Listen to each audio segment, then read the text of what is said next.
flash in my face. So you have. Hey everybody, Midnight Chef here. Man, are we gonna have a feast tonight. We are gonna have, and I know this sounds awful to some of you guys, we are gonna have a beautiful vegan pizza. No cheese whatsoever.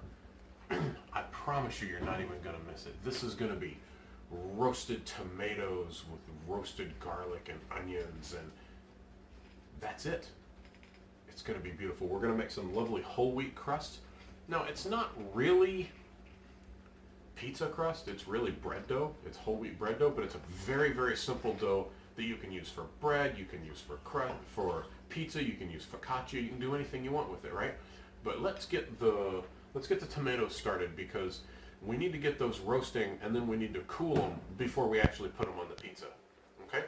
So I'm going to take my pan right here, the regular roasting pan, and I've got some lovely yellow and red tomatoes. What? The dog's behind you. When I tilted down, I got her face. Oh, I got some lovely roasted tomatoes that I pulled from the farmer's market. Well, they're not roasted yet. Yeah, I mean cherry tomatoes. I'm sorry. I'm looking ahead. We have these lovely cherry tomatoes. Look at that. Just full of cherry tomato goodness. And some of them got smashed, right? You see, we had them in the bag with some other stuff. That's okay. They're all going to be smashed real soon. But I'm going to take these guys like that. And I'm going to take a handful of garlic. That is literally a handful plus of garlic, right? Now, I'm just going to chop most of these guys in half. These great big ones, I'm going to chop into thirds.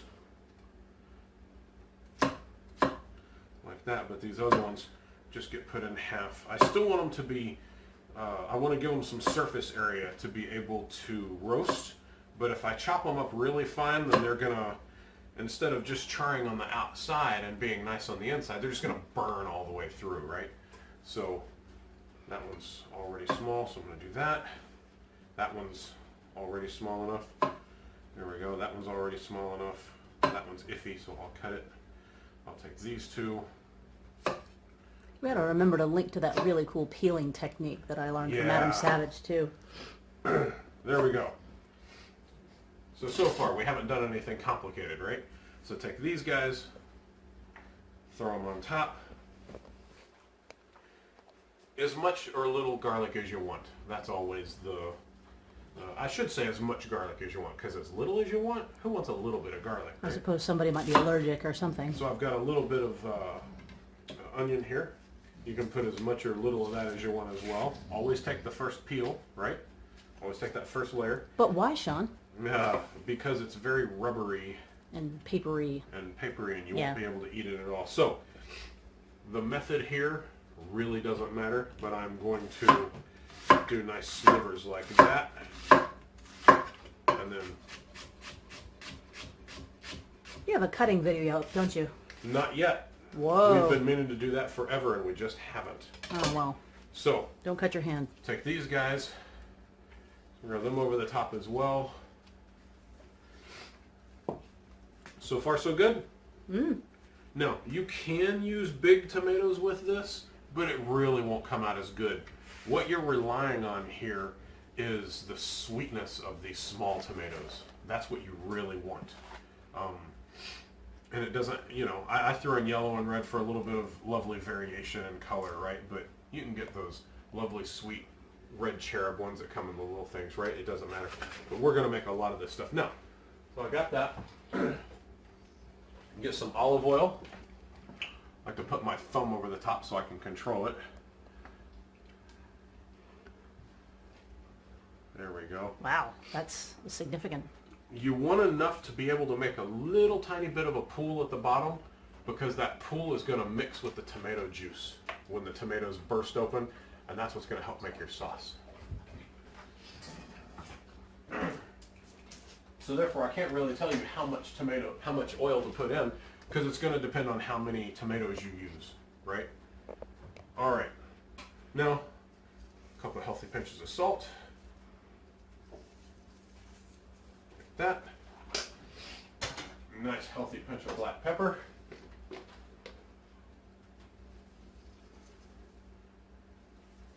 And again, for those of you who have watched my videos a lot, you're going to find me cooking with salt and pepper only most of the time.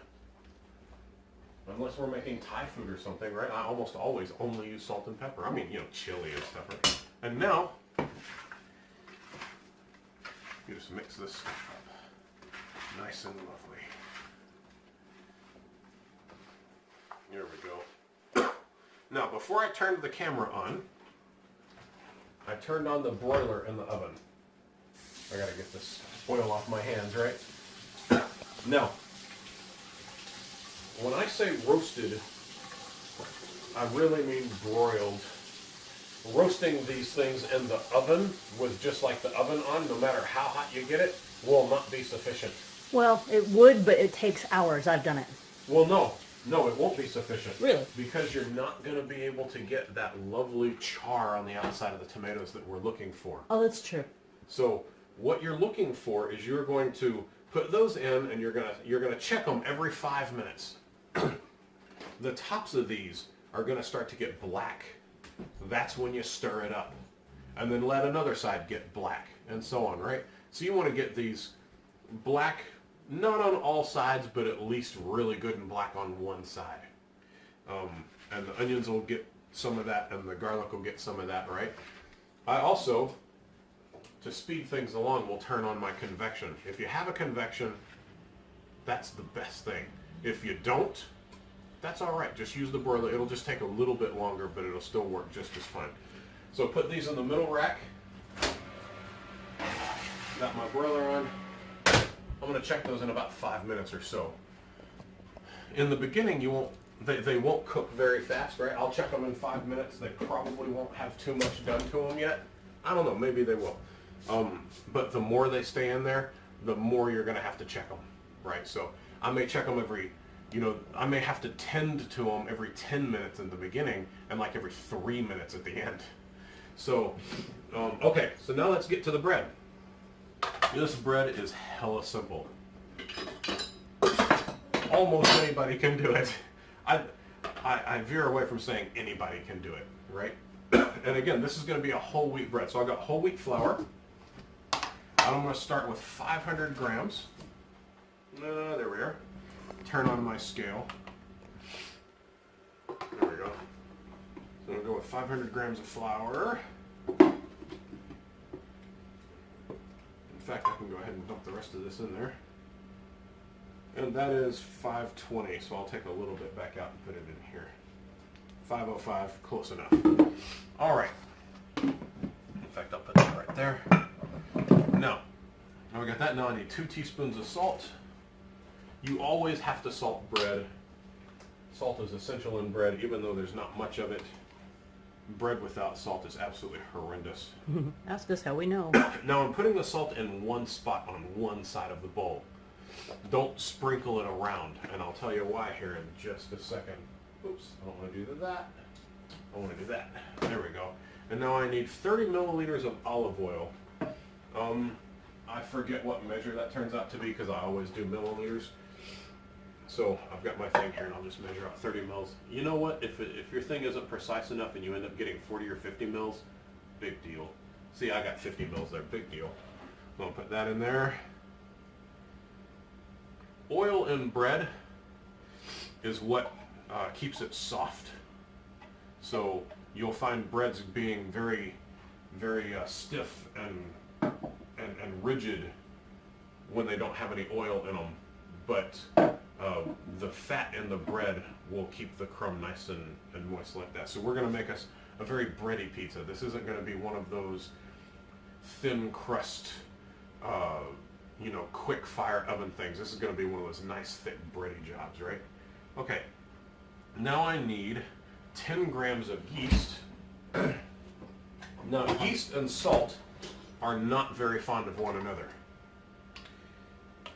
Zero out my scale again, which is why I put the salt in on one side of the bowl, and I'm going to put my yeast on the other side of the bowl. I don't want them mixing until they're in the dough, because the salt can start to destroy the yeast.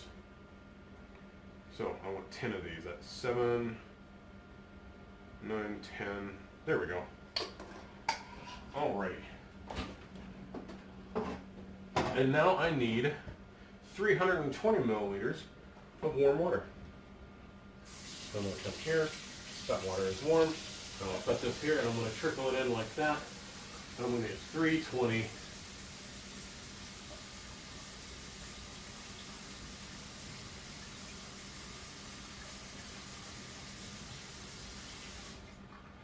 There we go. That's about 325. Close enough. Now, here's the thing with bread. You are dealing with quite organic ingredients here, right? You've got flour, you've got yeast, bread recipes, and I haven't had a bread episode yet, but bread recipes themselves are always kind of up in the air, right? They are not solid beings like salad dressing, right, where you can have the exact same outcome every single time. With bread, if you have, this, say 500 grams of flour and 320 mils of water one time, depending on the flour, depending on the day, depending on the moisture in the air and stuff like that, you may need 350 one day or 310 of water another day, right? So it's very varying. All right, there's a deviation there. So just because a recipe says 500 and 320, don't say 500 and 320 and say, oh well, my dough is dry, and do it anyway, right? Add a little bit more water until it's a nice, beautiful, soft dough, right? And this is looking good, but I can't tell if it's going to be too dry yet. No, I am going to scrape down here because some of it's sticking, and I want it to start mixing in. And another thing with flours is the flour really matters. Every mill has different flour, and they mill it. I think this is going to be a little bit dry, so I'm going to put just a little bit more water in there. See, now it said 320, and I put in 325, and it's still just a little bit dry. So I'm going to trickle water in there and see how that goes. Now, depending on the type of flour they use, the type of wheat they use, and how finely they mill it, I've gotten bread flour, everything from the finest powder, almost like talc, to other ones that were almost like semolina. I mean, they were that. It was a very coarse. In fact, that flour you bought me from Colorado, right? Yeah. It was very coarse flour, and the reason that matters is because think about it. If you've got a very, very fine flour that is like a powder, it'll soak up the water just like that. But if you've got a very coarse flour, it takes longer. Here, I'm going to blow it up, right? A very, very fine flour, the water goes in, fills it up, saturates it right away. A very coarse flour, the water starts to soak it up here, but it doesn't soak up all of the water right away. It takes longer for the water to permeate all the way through the middle of it, right? So you're going to look at this and you're going to say, oh, well, my dough is really watery. I need to add some more flour. When if all you had to do was let it sit for a few minutes or work it for a few minutes and give it a chance, give that water a chance to permeate through the flour, you'd find out that it was just fine. So that's the big problem you have when working with really coarse flours, is you tend to not take that into account and go, oh, my dough's really watery, and add a bunch more flour, and now it's really dry by the time it soaks it all up, right? I've made that mistake myself many times. This is gorgeous. While that's going, I am going to check on my tomatoes. Now you see here we're not quite ready. Go ahead and bring that over. Yeah, sure. But we're starting to get some of this darkness, and if you peel away this, right, we're starting to see some leakage. Oh, that's beautiful. This is what you want right here. So we're going to leave this for about 5 more minutes, and then we're going to start turning them. So I'm going to turn this up just a little bit. Now let's recap what we've done. Tomatoes, onions, garlic in a pan. We didn't do anything to the tomatoes, right? Olive oil, enough to leave just a tiny little pool at the bottom. I don't want to see them sitting in a quarter of an inch of olive oil, just barely coating the bottom of it, okay? Salt and pepper, throw them underneath the broiler with the convection on if you have one. And not like, if this is the broiler, don't set them right up here, put them in the middle of the oven. Then we added flour, salt, yeast, oil, and water. 5 ingredients. And some of them in such minute amounts, right? Into here, and now we're kneading it. We're going to knead this for about 5 minutes. Then we're going to set it to rest. And then the rest of it's just assembling. I mean, it's that easy. So, we're going to pause for a couple minutes until it's time to turn the tomatoes. And then we'll come back and I'll let you show me, and then I'll show you how to turn the tomatoes. Okay, we're back. It's time to deal with the Whoosy Fres, the dough. Alright, so the dough's been going for a while. About 5 minutes. I'm going to sprinkle just a little bit of flour on my board here. There we go. Just like that. And I'm just going to finish this off by hand just a little bit, just to kind of feel the texture and to see if everything is what it should be, right? So, bread making is very tactile. That means touchy-feely. I know what it means. Okay. So, I need my thing here. And this is a lovely soft dough that I purposely leave a little bit soft for the pizza because it rises lovely. Anyway, okay, so let me get this out of here. And this will make one fairly large pizza. There we go. Get the rest of that little bit out of there. Off just like that. Perfect. All right. Get some flour on my hands. Roll that guy. Just to feel this. Now, see how malleable this dough is? Look how lovely and soft. That's what your dough should look like. Mm-hmm. Nice and soft and beautiful. And if it's dry at all, then you should take care of that, right? Spritz some water in there and mix it up until it's not dry. So I'm going to form this into a ball. You just do that by tucking under, right? Or you could push, turn, right? All the same, you're going to get a nice ball. Plop it on there. You can rub the dough off your fingers nice and hard. There we go. All right, so we've got a lovely soft piece of dough here. I just need to let it set and rise. Now, you can rise it in the bowl. I like to just rise mine right here on the board. There we go.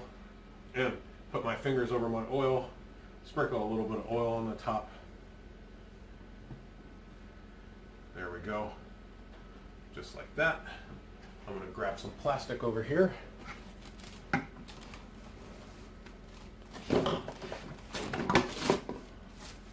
There. Just lay it on top. You don't have to force it in any way, right? Just lay it on top. Take a towel, lay it on top, and let it sit for an hour. Okay. Now let's turn our sights to the tomatoes. Go ahead and bring that camera over here. I can smell our tomatoes are lovely. Look at that. You can smell that, right? Uh-huh. Or were you asking them? Yeah, I was asking you, but yeah. I'm just going to turn that. I'm just going to turn it so some other side is on top, right? You don't want to sit there and roast the same side again and again. There we go. And then back it goes.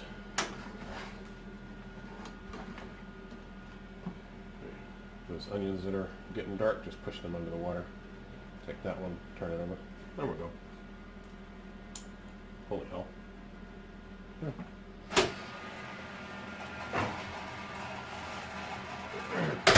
There we go. And we'll check that in 5 minutes or so. Alright, same thing as before. Am I on camera? You are on camera. Okay, so same thing as before. I'm I'm going to take these out. It's been about 5 minutes. You see they're lovely and golden and black. They're lovely black gold. They're crusty. And I'm just going to whip these guys into shape a little bit. Turn them so that they get roasty on the other side. There we go. Put that stuff in there. You notice we didn't skin them, we didn't seed them, we didn't anything. These cherry tomatoes, they don't carry a lot of acid in their skins, so we don't really have to baby them like we do big tomatoes when we're going to do big boy stuff with it, right? Mm-hmm. There we go. Got that. And back in it goes for another 5 minutes. In fact, I'm going to turn it a different way this time. There we go. What? That's crazy talk. Ah. Are we paused? Hey guys, okay, so I've got so many tomatoes here. I'm having a hard time roasting them all because of all the juice. So I'm going to take a little bit of the juice out, actually most of it out, so I can finish roasting the tomatoes themselves, right? So, you can see I've got quite a bit of juice here, right? Oh yeah. So, okay. I'm just going to hold them back with my spatula. Dump a lot of that juice into a bowl. Oh, don't think I'm going to waste it.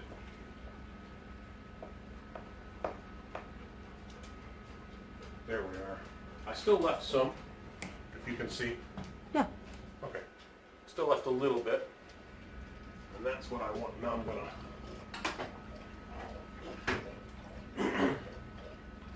There we go. Iron that out some. Here, turn some of these black spots over, right? There we are. Just like that. Take that black spot, turn it over as best I can. Turn that one over. There we go. However, oh my God, so good. All right. Put that right back in there. And we'll wait another 5 minutes or so. I might end up reducing this and adding it back, which would just be lovely. And we'll be back soon. Okay, so time to check again. Why don't you bring that over here so we can see the loveliness, what is we need to see. So here's what we've got. Now, I have drained that excess juice. I've put it into a pan and I'm reducing it. You can see where it started, right here at the black line, right? And I'm reducing it. But over here in the pan, we've got this lovely dark roasty stuff. And you see how the juice here has started to thicken, right? Is that coming up on film? Good. So it started to thicken, and that's what you really want, because now you're concentrating those tomato sugars, essences, sugars, right? So we're starting. So if y'all haven't noticed yet, if y'all didn't notice that, we've changed cameramen. That's okay. So I've got all of this nice and dark, and I've got this sugar nice and concentrated from this tomato. So this is done.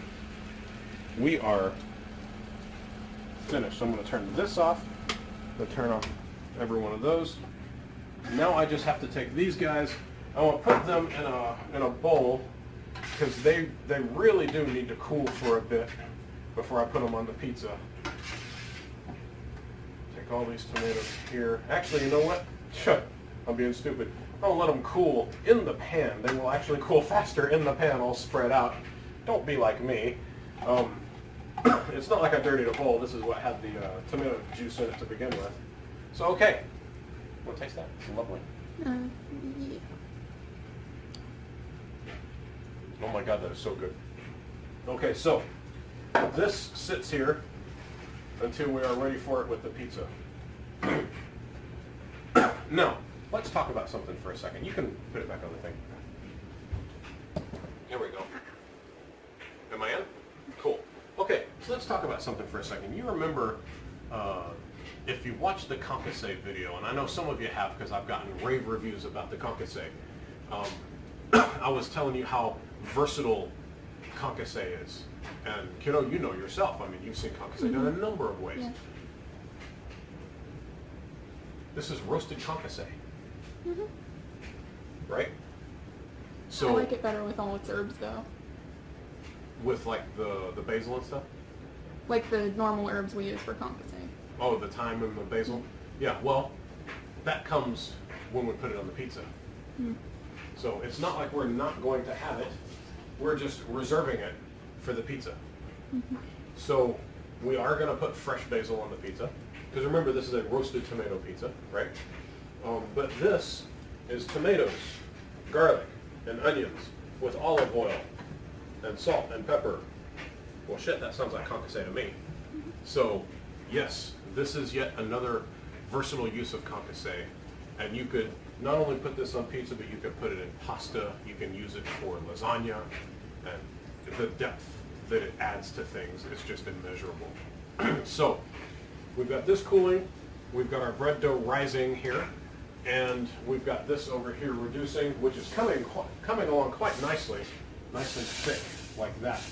So I'm going to reduce it, probably not too much more, just a little bit more. And then there are a couple things we can do with it, and I'll show you what we're going to do with it when we get to the pizza. But other than that, we're going to go ahead and stop this video until the dough is ready. Guys, it has been an hour, and our bread has doubled in size. Can you see the bread? Oh. You may have to... Very good. Hey. Oh. Yeah, you loosen that up by turning it. Whatever, I'll just tilt this. Okay. So, our bread has doubled. Look at that, beautiful. Now, I'm going to work it just a little bit, but not so much that I make it springy, right? I don't want to build up the gluten tons so that it fights me. So I got it just like that, right? I'd like to fill up this pan, except I've grabbed the wrong pan. I don't want a lip pan because I'm going to put this on a stone, and I need to be able to get it up. So I'm going to put it on one of these flat pans so I can just slide it off onto the stone, right? Okay. So I got this guy, and now I just start doing some pulling. And I'm mostly going to let gravity take care of it, right? See, I'm just letting it drag down. There we go. The more it does it, the easier it gets. I'm going to have to bring it from the middle a little bit now because it's thick in the middle and kind of thin on the edges, right? I'm going to do that. There we go. I'm going to put this down, and then I can just start to kind of work it out like that, right? And I'm going to go back and forth.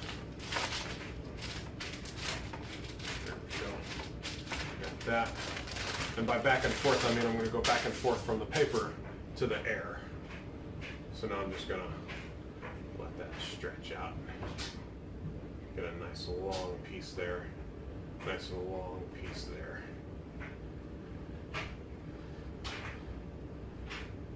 You're not going for some sort of perfectly shaped pizza place thing, right? You want this to be a lovely home pizza. Look at that. Gorgeous. Pull that a little bit more out like that. And just kind of work this from the middle. See how I'm going to roll that like that. Roll that like that. Just kind of get this whole thing going. Bring a little bit more of this dough over here. There we go. You can see that starting to take shape. I'm going to pick that up. I'm going to stretch it out even more. There we go. That rectangle's starting to take shape, right? Like that. Pull it here. Pull it there. Pull it there. Lovely. Pull this out here. Get that cat out of here. It's an old joke for you guys. Go.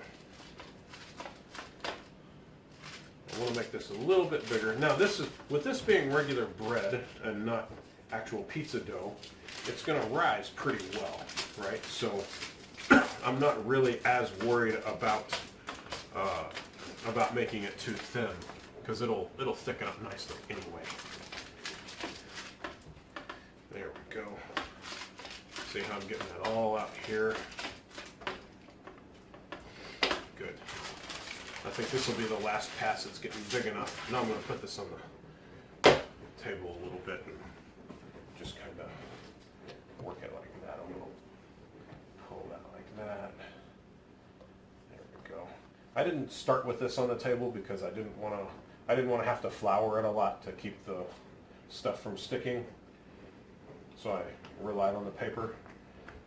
But I see now that this is a good batch. It's not going to be really sticky. So if I had worked this too much after I deflated it, then it'd be fighting me a lot. I'd have to be pulling it out and it'd be bouncing back and pulling it out and bouncing back. So that didn't happen. There we go. So I'm making this pizza for 5. So that's why I needed to fill up the entire thing if possible. I got a little hole right here. That's all right. Just pinch the dough together, repair it, move on. There we go. That's very nice. So now, pick this whole thing up, put it back there. Just lovely. And just now we're going to do our final stretching here. This lovely sheet pizza. Oh, get in the corner, you. Okay. All right, beautiful. Make sure I don't have any wrinkles underneath. I'd like to get this corner a little more ironed out. There we go. That is pretty damn good. Alrighty, let me straighten that paper out. There we go. I'm going to slide that off and just make sure my paper's nice and straight. I don't want it folded up into the dough anywhere, right? There we go. Beautiful. Now I'm going to slide it back. And that's how I'm going to cook it, right? I'm going to I'll put it in here and just slide it right off onto the stone. You can cook it in the pan, but stone is so much better, right? Okay. We've got our tomatoes where they were before. I've turned them a couple times just to make sure they're nice and cool, and they are. They're lovely. I'm going to scrape that lovely juice off of my spatula. And I want to show you again just how lovely that juice. See, that juice is just kind of soaked back in a little bit now, right? All right. There. Now it is time, and I'll put this up here so you can more easily see, to put the pizza together. And this is how easily something like this happens. That's why I wanted it cool, because you take handfuls of this and literally, Got all the way over here. Yeah, just squish it onto the pizza. I'll put up a little roadblock there. Oh. There we go. So I'm literally just squishing this stuff onto the pizza and spreading that out. And squish. There we go. You could put this through the food processor. What's the fun in that?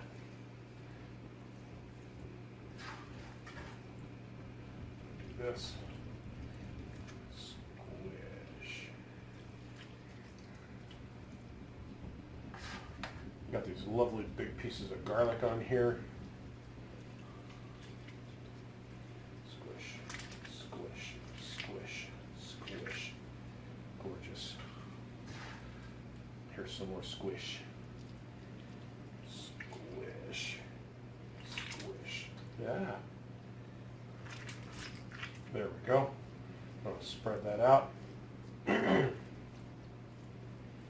Leave a little bit of crust, but not too much, right?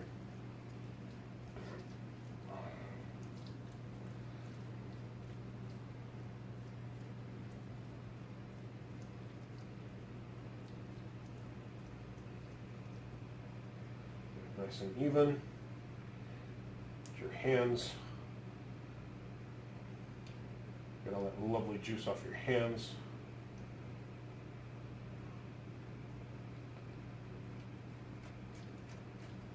fling it. If you want it to be a little bit juicier, you can take some of this juice that we reduced, and you can just give it a little bit of love that way as well.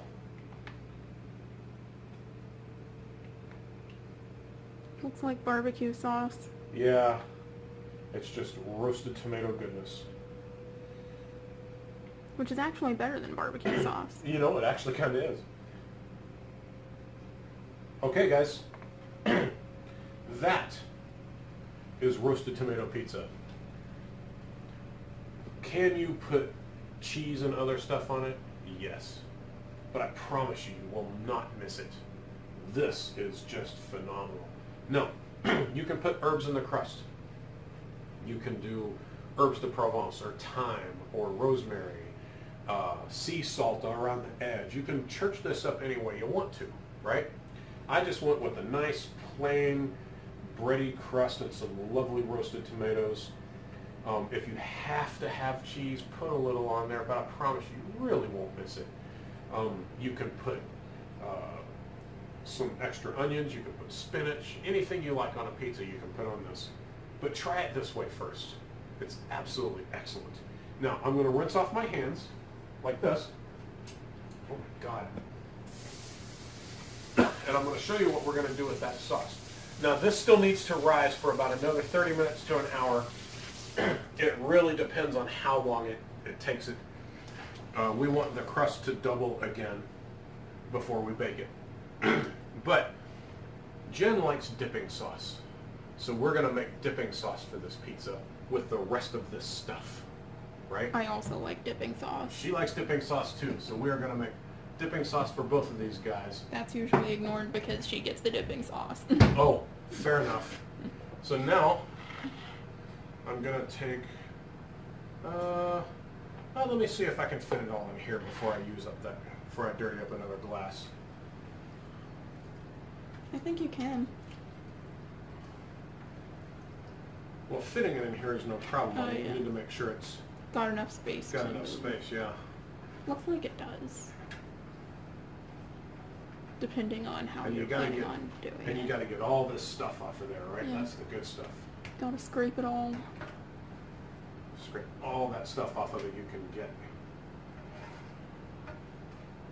There we go. Even get the stuff on the outside border.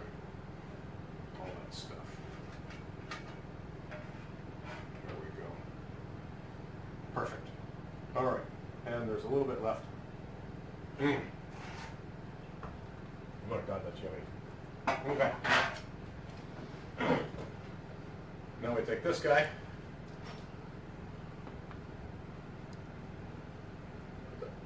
Right there. And we mix some hay with this. Do you want me to bring the camera over there? Nah.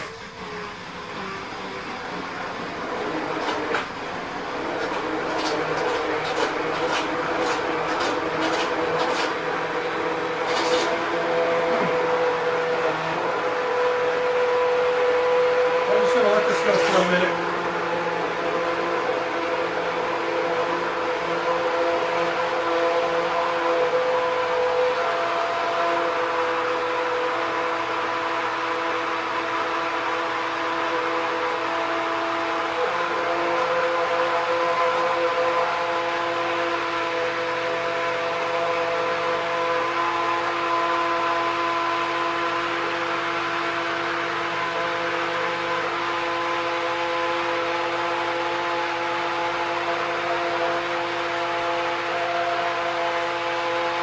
Alrighty. I'm going to put that down. Get that over there. I'm going to bring everything back over here. I got some on the table here. Oh no. Okay. Get my spatula and let's wipe all this stuff off the thing here.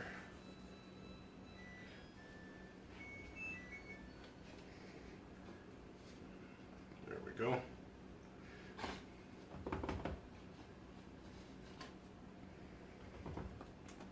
Perfect. Alrighty. Got all that stuff. I guess all that stuff sounded like Alexa. I guess so. You always, always, always wash your machines right away. It's not fun to procrastinate on that. No, not at all. Okay, and now we have a lovely dipping sauce for each individual little piece of pizza.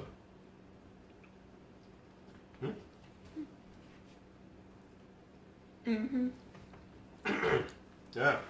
If you don't end up using all of your dipping sauce, Then you're doing it wrong. yeah, I know, right? Just do it as John. Save it for your pasta. Save it for your next piece of pizza. Save it for your next pizza, right? This stuff smooth will spread on pizza just as easily as the other stuff will, right? It'll actually spread a little better, right? Yeah. So we're going to let this pizza rise for about, I'll look at it in 30 minutes, and if not, then I'll let it go in 10-minute increments until it is done, and then we're going to pop it in the oven. But while we're waiting, we're going to crank this puppy up to 450.